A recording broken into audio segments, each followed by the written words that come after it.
Marker. Welcome to Beyond the Box Gardens. Here we talk about how to grow anything, anywhere, anytime with use of modern and traditional techniques to get the best possible yield out of our gardens that we can.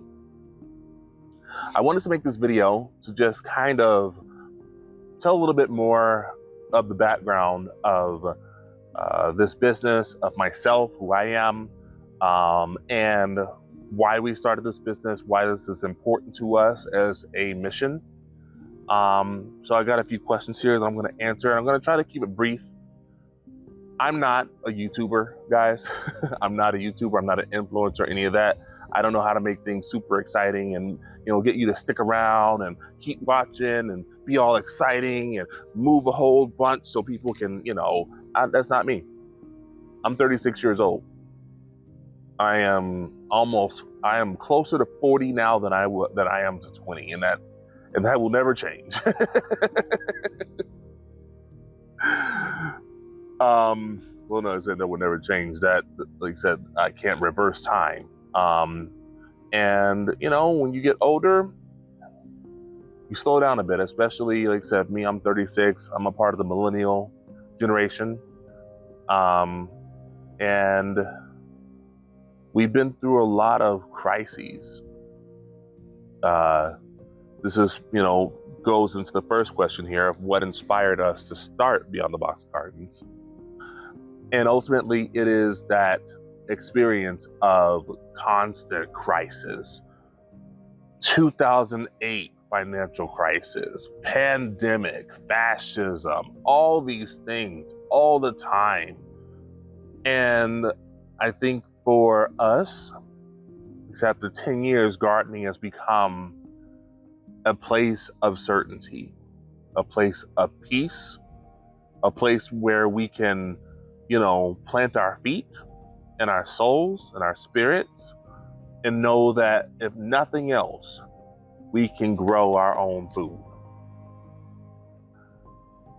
Our society is designed a very specific way.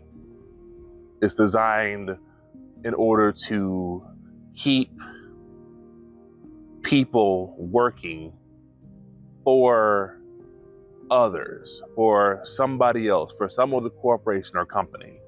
And in all of that, all throughout our schooling, we're not taught how to grow plants.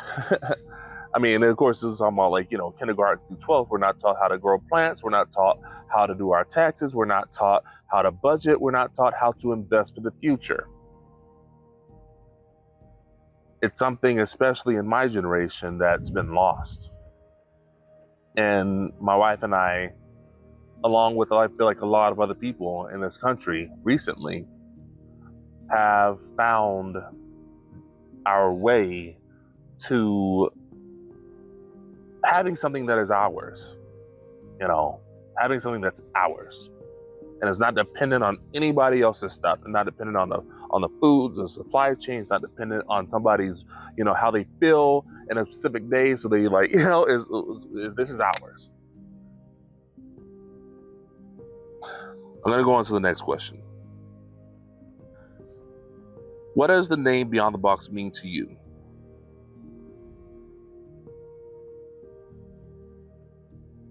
So Beyond the Box Gardens, I chose the name specifically because the way that I garden is very outside the box. As you can think of it, it's beyond the box. I'm utilizing, for example, here, this is something called the Johnson Beet Bed. This is the Johnson Beet Bed version 2. This whole table, Johnson Beet Bed version 1 is back here on the back. And, for a long time, and once again, growing beets is hard. Growing beets is one of the harder vegetables to grow, along with carrots and rutabaga. And these are probably the most nutrient-dense, calorie-dense, protein-dense vegetables that you can grow. Beets, rutabaga, carrots. There's also many compounds in these plants that can help with inflammation, with GERD, with, just your body's ability to repair itself. Of course, you can say that about all vegetables that are, organically grown or whatever, but these ones are powerhouses. So I wanted to figure out how to grow as many of these vegetables in the smallest space possible. This beet bed utilizes 3 different techniques. Nutrient film technique, where the water is passing continuously in a very thin film at the bottom of a reservoir. Deep water culture, which means that the water is continuously being oxygenated through an air stone within the water reservoir itself. And closed loop hydroponics. All of this is one continuous loop from a reservoir up to the manifold, through the pipes, and back down into the reservoir. Utilizing this technique, we can grow beets pretty much right beside each other. They'll push each other apart because they're growing in this leca. Each pebble of leca probably weighs less than 0.01 grams. I don't know, maybe I'm wrong, but they're very light. So it allows the plant to be able to push them aside. If you think about that versus planting in the ground, in soil, the plant isn't able to push the dirt aside. And especially if you're planting the plant beside each other very densely, the plant will butt up against each other and they'll begin to deform because they don't have any room anymore.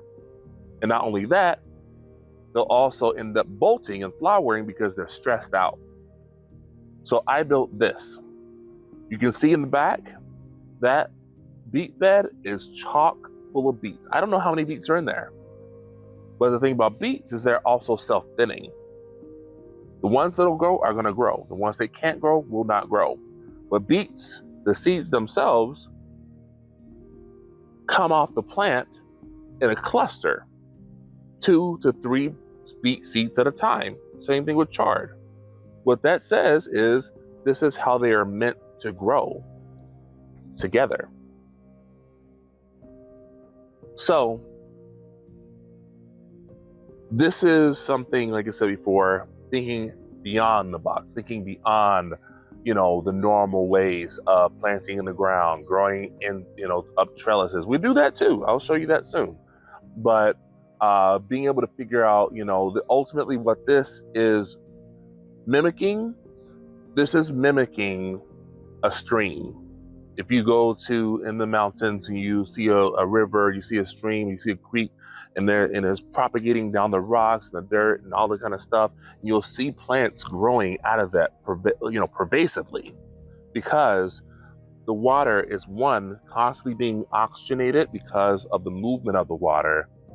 And then, of course, the medium, whether it be dirt or rock, is also being, how do I say it?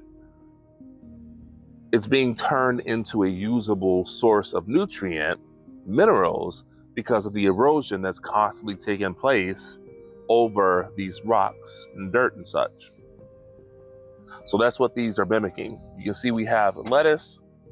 Here we have leeks, radishes, and peppers. Here we have more radishes. I think these are breakfast. These are cherry bell. We have opal basil. We have another pepper back there. And then this little guy I'm gonna pull out because he was stunted to begin with and he's not doing well. This is a beefsteak tomato plant.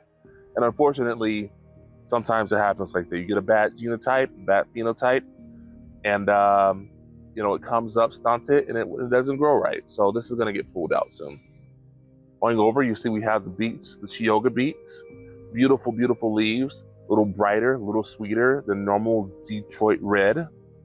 We have a bunch of rutabaga, and we also have chard at the end. And you can see how densely we're planting these. This is the maximum utilization of this space. This space is only about 8 feet by 3 feet wide. 8 feet long is a table, 3 feet wide.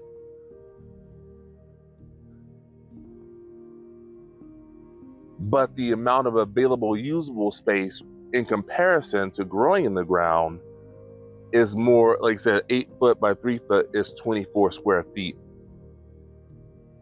This is more like 103 square feet of usable space because of how closely and densely you can plant things, and they'll still grow because they're not dependent on finding, like I said, their roots don't have to go down and find and look for, air pockets and look for nutrients, look for water. Everything is being provided to them right on a silver platter. And, it's growing perfectly, and I'm in love with it. This, of course, is version 2. There will be a version 3 as well. So, how has gardening personally helped you and your family through hard times? So, this is a big one. When 2020 came around, which was, of course, preempted by, by a lot of other things, Donald Trump being one of them. And here's another thing. I want to make sure people understand. I hate Donald Trump. I hate the far right. I am an ally to the LGBTQIA community. I am myself queer and pan. I was in the United States Air Force for 4 years. I got my Bachelor's of Science in Psychology, my Master's of Business Administration, and I am a thinking person. During those times, 2016 to 2020, I was battling uphill to try and make something of myself, to try to build something for my family. I got out of the military in 2013, and from 2013 to 2018, I was working my ass off. As soon as I got out of the military, I got a job. I got a job as property manager. I worked there for 2 years while I was in school to finish my psychology and my bachelor's in psychology.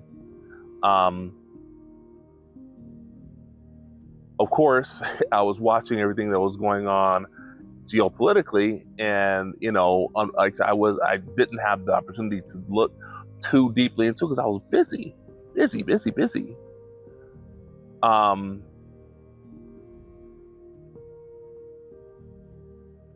Around,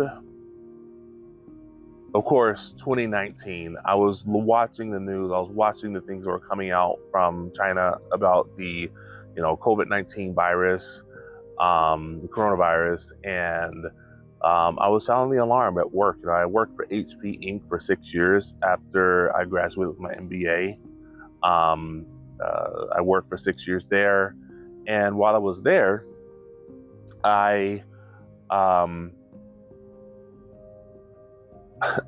was watching everything going on in the administration. I was watching everything going on around the world, and I was one of the first people to say, "This ain't good." Excuse me. This ain't good. And I was telling my boss, I'm watching these things happen, and I have a son. At the time, Eli was 2 or 3 years old.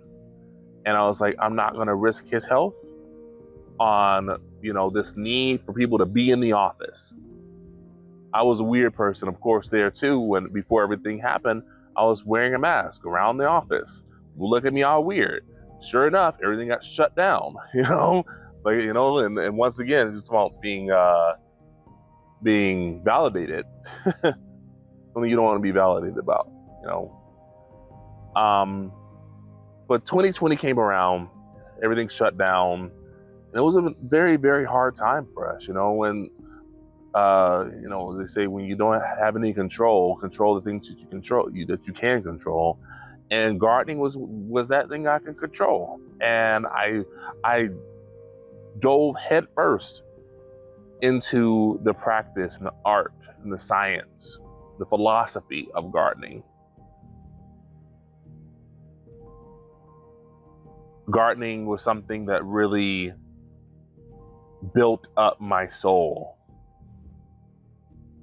Touching the plants, learning about the ecosystem, learning about how all these things play a role with each other, how the pill bugs eat the detritus so that the bacteria can make sure that they can grow and so all these it's amazing how much can be learned from just watching the earth work.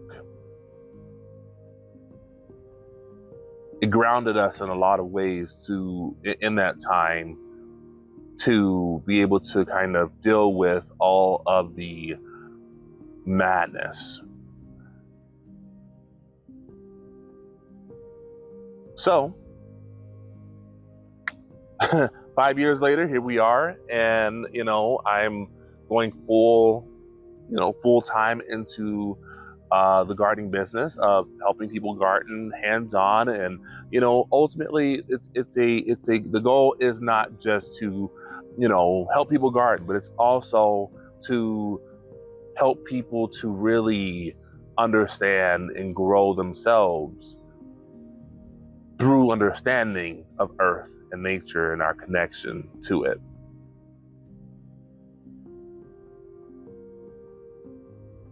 Gardening changed my life positively, and I want that for others. There are so many places in our country that are food deserts, that the only place people have for food is the corner store, and all they have is this highly processed, highly loaded with preservatives and high fructose corn syrup and all these kind of other things, and dyes, for God's sake. And there is a way, and that's what I want to show people. It's yes, that's true, but all you need is a 5-liter bin, a water pump, and a tray for your, and a few rocks, and you can grow your own food at home. The other part is people don't really understand how food is supposed to taste. In our society, all of our food comes from and is curated by and is under the control of these large corporate monopolies that create food for shelf stability for their profit margin. They're not producing food for nutrient. They're not producing food for overall health. They're not producing food that can heal your body. They're making money, and that's it. And what we want is for people to understand that, hey, guess what? You can do this yourself. It's not hard. You get this set up, you sprinkle some seeds in, and let it run. Adjust your nutrient level. Make sure you have enough nutrient. Make sure you have the right balance and your proper acidity, your pH, your alkalinity, and all the other things.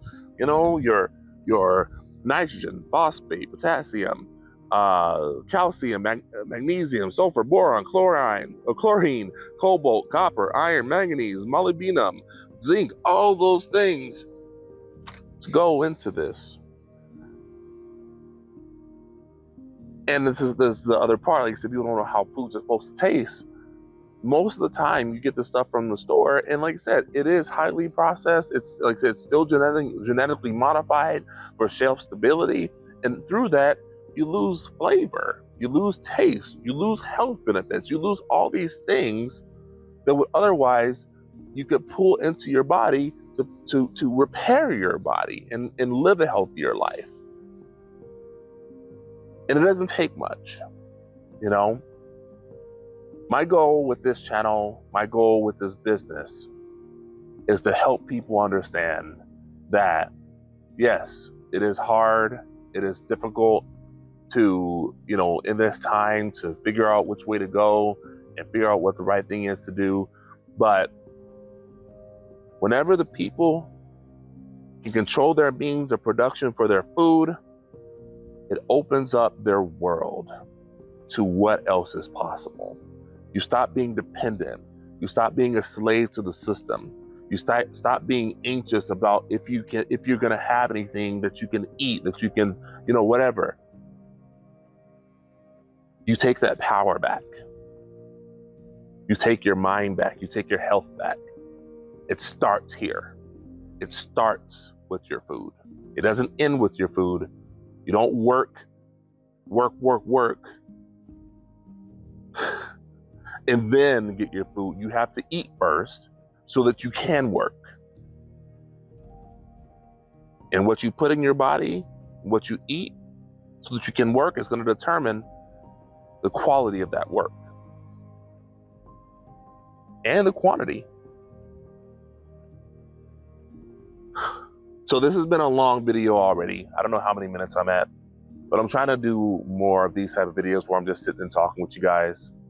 So you can really understand the philosophy, the goal of this business, the goal of this channel, the goal of this practice, and really start to understand the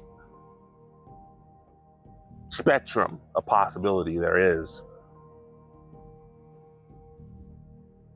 in meeting these challenges, and the freedom there is in meeting these challenges. So that's all we're going to do today.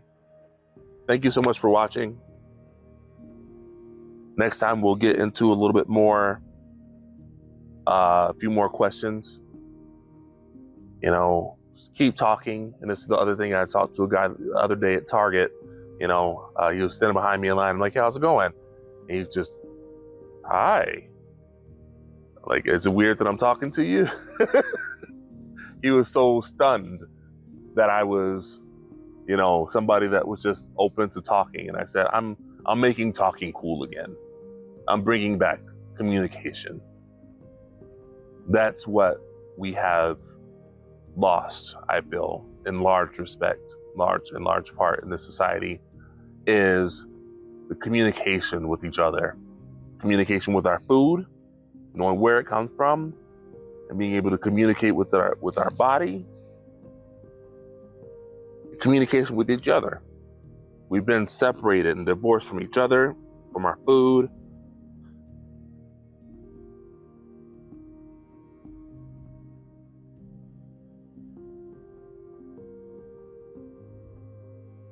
We've been split from everything. And this is the way back to understand how everything, all the life in your garden works together to grow, to develop, to adapt and evolve. That's going to be it for today. Please join me again next time on Beyond the Box Gardens, where we teach you how to grow anything, anywhere, anytime.